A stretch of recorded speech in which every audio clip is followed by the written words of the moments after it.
سعيدة. تسويق بالبلدي سيكشن نمبر 8. النهارده في لفة كبيرة في الشارع، زحمة ما شاء الله كبيرة، كل سنة وانتم طيبين رمضان.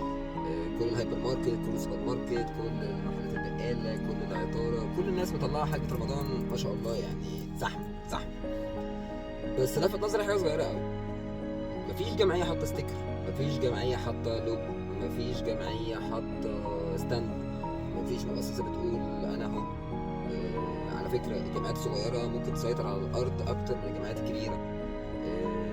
دور على فكرة جيرة الجمعية، جيرة الخير.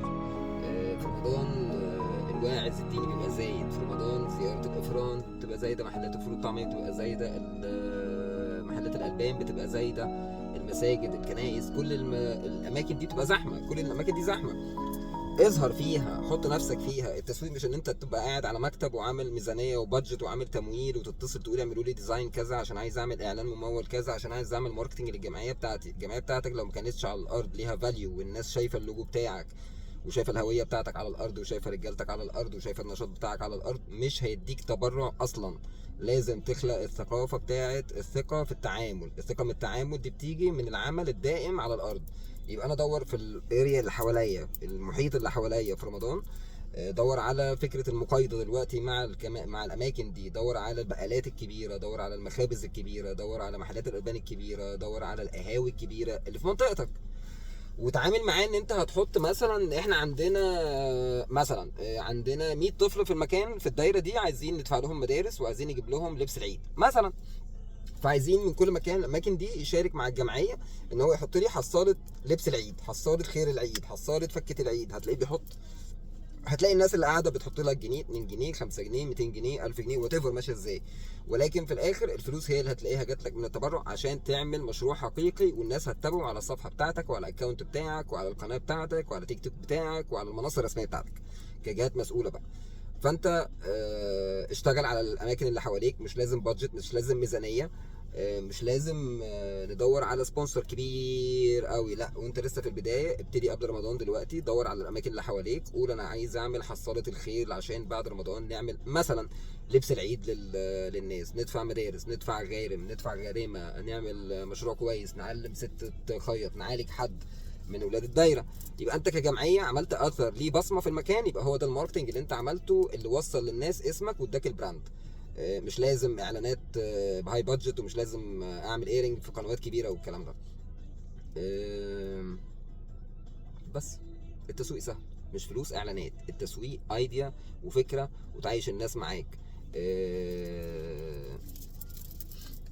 خلي دوشه الشارع انت جواها، خلي الزحمه بتاعت رمضان انت فيها، حط نفسك في كل حته، حط ستيكرز في كل حته، حط بادجت صغنن عشان تتحرك التحركات دي. مش لازم احط ديشليون جنيه عشان اعمل كامبين في رمضان، ممكن من اللي حواليك تعمل. ممكن يبقى انا عندي، بص تعالوا نجرب كده، اعمل ايه؟ حصلة رمضان، فكة الخير عشان مثلا لبس العيد مثلا، وابتدي حطه في القهاوي اللي حواليك، حطه في الصيدلات اللي حواليك، حطه في السوبر ماركت اللي حواليك، البقالات اللي حواليك. ما تستقلش اي حاجه، كلها هتجيب لك ثقه، وكلها هتديك انكم عالي جدا، معنوي واجتماعي وثقه. ده في الاخر هيجيب لك التمويلات الكبيره. التبرعات الصغيره هتجيب لك التبرعات الكبيره. هتلاقي التبرعات الصغيره هي اللي بتجري وراك، مش انت اللي عمال تقول للناس يا جماعه اتبرعوا. لا، احنا مش عايزين الناس تتبرع، احنا عايزين الناس تشارك معانا عشان مشروع احنا بنعمله لناس محتاجه. ده لما يلاقي ان هو بيشارك في اثر تنموي هيجي معاك. مش تعالوا معانا نعمل اي حاجه تانية، خروجه. انا هعمل ايه بالخروجه؟ تعالوا نفسح ايتام. سوري، اوكي، الترفيه مهم، لكن في حاجات اولى للمتبرع يسمعها عشان يشوف يدفعها لك ازاي او يديها لك ازاي بشكل دائم. حاول تخلي المتبرع القليل ده معاك على طول، هو ده المستمر معاك، هو ده المعول معاك اصلا. اما يلاقيك في كل حته كل حته كل حته كل حته، هيبقى في مصداقيه، هيقول انا عايز الجمعيه الفلانيه اعمل عندها التبرع الفلاني، ما انا بشوفها في الفرن وبشوفها في الصيدليه وبشوفها في الجامع، بشوفها في العيد، بشوفها في حالات الشفاء، بشوفها في حالات المرض، بشوفها في حالات الوفاه. التسويق مش اعلانات بس، التسويق هو عمليه توصيل ايه اللي انت بتعمله للمجتمع. التسويق التنموي اصعب من التسويق العادي، مش مبني على اعلانات بس، مبني على فعل انت بتعمله يدي فاليو وقيمه للمجتمع اللي انت فيه عشان ياثر. بس التسويق بالبلدي. كنتم طيبين.